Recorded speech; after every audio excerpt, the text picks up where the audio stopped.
So the next thing that I want to bring your attention to is the Mahalakshmi scheme. The Congress manifesto mentions that you're going to give out 1 lakh rupees to the women at the bottom of the pyramid. So I just did some math and I found out that if 1 lakh rupees is given to 30 million women, that comes out to 3 lakh crores.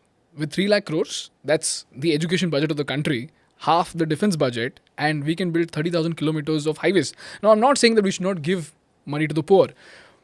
But here's my observation with the helper community. I spoke to my helper, spoke to a lot of his friends before coming to this interview. I asked him कि भैया अगर मैंने आपको 1 लाख रुपए दे दिए साल के तो आप क्या करोगे? And most of their answers were about increasing their standard of living. Okay. Now this is not the money that they've earned. So at some given point in time or the other, the government will have to withdraw this.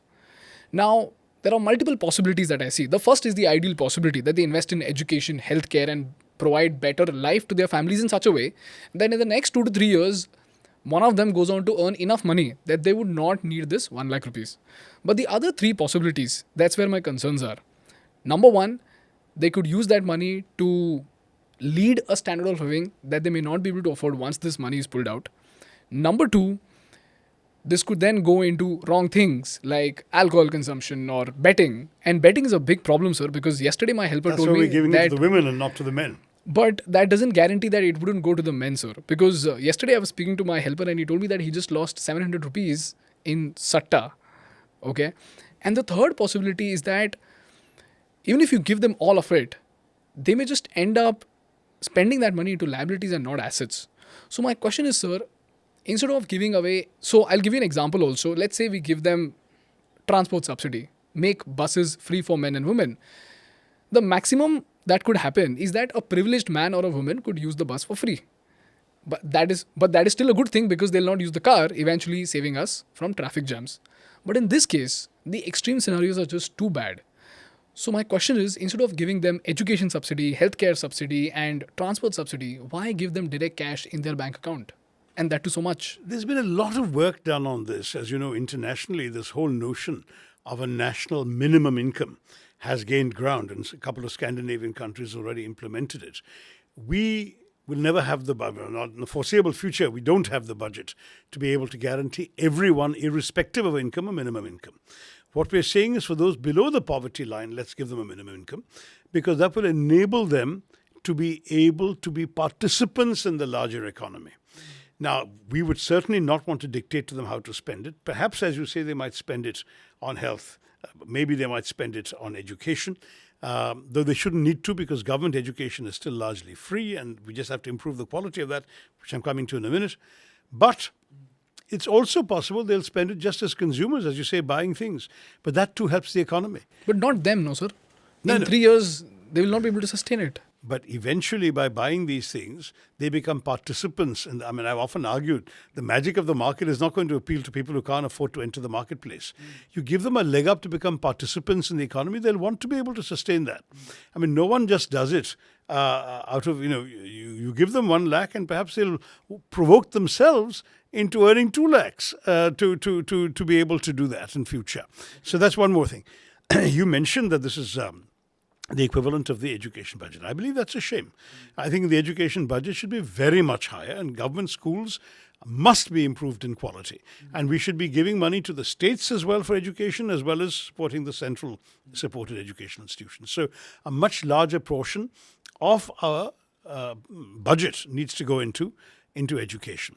There are defense items that cost more than 1 lakh crores. I'm surprised you tell me it's half the defense budget. I will have to double check that because my understanding is that half the defense budget is our pensions for retired military personnel. And that comes to a considerably larger sum. So I'm not sure it's half the defense budget, but be that as it may, we do need to up the amount of investment we make in the essentials of life, education and health. Exactly as you've said. COVID was a wake-up call in the health area, and many, many governments, state as well as central, have realized that if we don't put more money into health now, we're going to have a real problem in the future. So that's going to happen.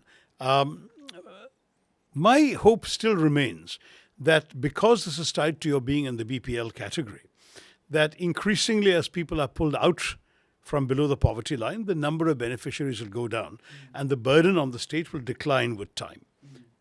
Sir, because I try to study every policy in history that I can think of or I could figure out where this kind of policy worked. But in most cases, it has ended up in a disaster. But that's also because it was combined with a lot of money printing, usually Latin America.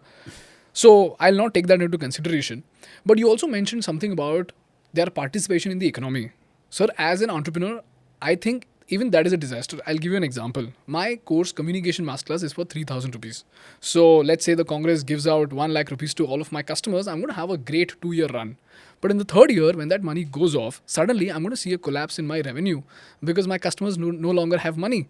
So this is a very big ambiguity to have, to say that I will trust the people of the country with 1 lakh rupees, which is possibly going to double their income, and hope that they would spend it the right way, because the risk is to reward is too No, but crazy. let me say, however they spend it, as the economy grows, the revenues coming to the government will also grow. So we won't need to stop it in the third year. We'll have the money.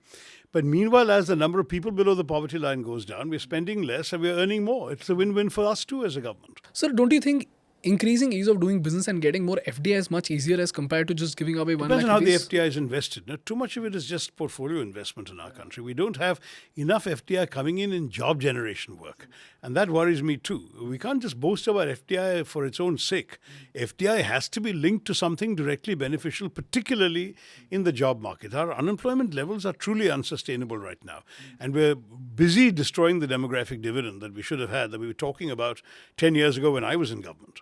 Hi guys, thank you so much for watching the Indian Business Podcast. If you find value in our work, please hit that subscribe button, because for you it might be a zero effort task, but for us, that subscriber count is an important instrument to get great guests to our podcast and to make this podcast better for you.